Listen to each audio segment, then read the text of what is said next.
approaching investing in the market requires a lot of time and knowledge. Even if you are a very intelligent person, it takes a certain amount of time to gather the data, analyze the data, draw conclusions, draw inferences, and not everybody has that time, you know, and not everybody can develop the skill.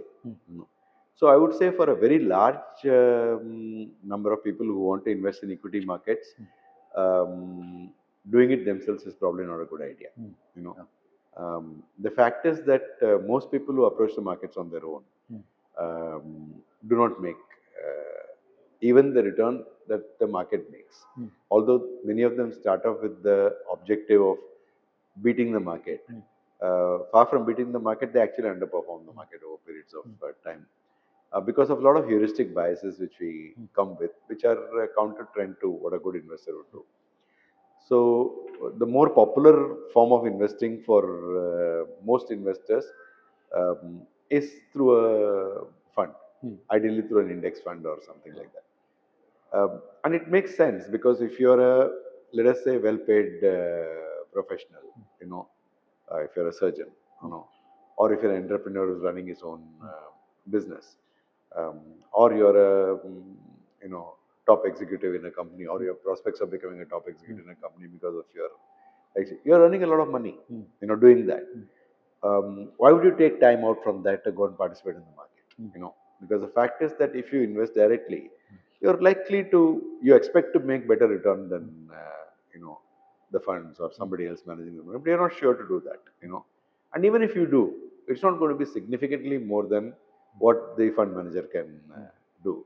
So it makes sense if you're a successful professional in a particular area. I mean, I would take a surgeon. You know, it doesn't make sense for him to partition his time and go and look in stock markets. He can make the money if he adopts a systematic approach to investing in, let's say, even an index fund, you know, and keeps on adding more and more money over the years. Because he's not spending any time on this, he's probably going to be far more successful in his profession.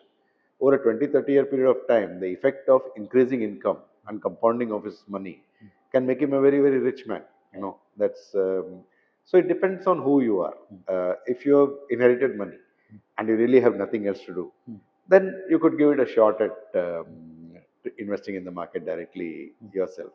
But not many people are in that position. So for most people, I would say the better option would be to invest through a fund.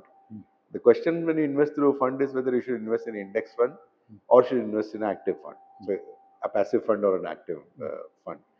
So active funds do not always outperform the market, although that is their intention. But there are sufficient number of active funds which outperform the market for an investor to take the view that I will try to pick who is likely to outperform the market and invest in them. And that's not one of those activities that requires a lot of time.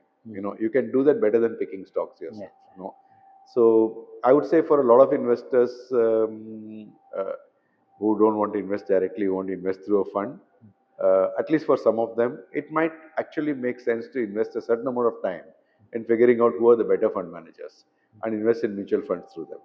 And the mutual fund itself is a highly regulated, you know, industry, and so the risk of you know, your money, what do you say, being defalcated or something going wrong is very, very low.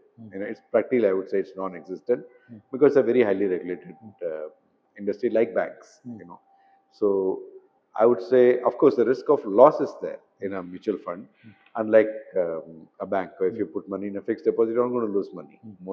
Mostly not. You know, and but if you put money in a mutual fund, it is possible that your portfolio doesn't perform well. But if you go to the history of equity markets over a long period of time, the longer period you hold, the more certain that you are going to make a positive return. And so, what is more popular nowadays is what is called systematic investment plans. So, you allocate a certain amount of money every month or every fixed period, where you're agnostic to the time at which the market is good, market is bad. You keep investing a certain amount, so you get an average of the market. You are not finding the best time in the market to invest, but you're also not finding the worst time in the market to invest in, so you'll get a good. And because mutual funds typically tend to hold a diversified portfolio, you're not taking very big company specific risk also. And that's a good route for many investors, I would imagine.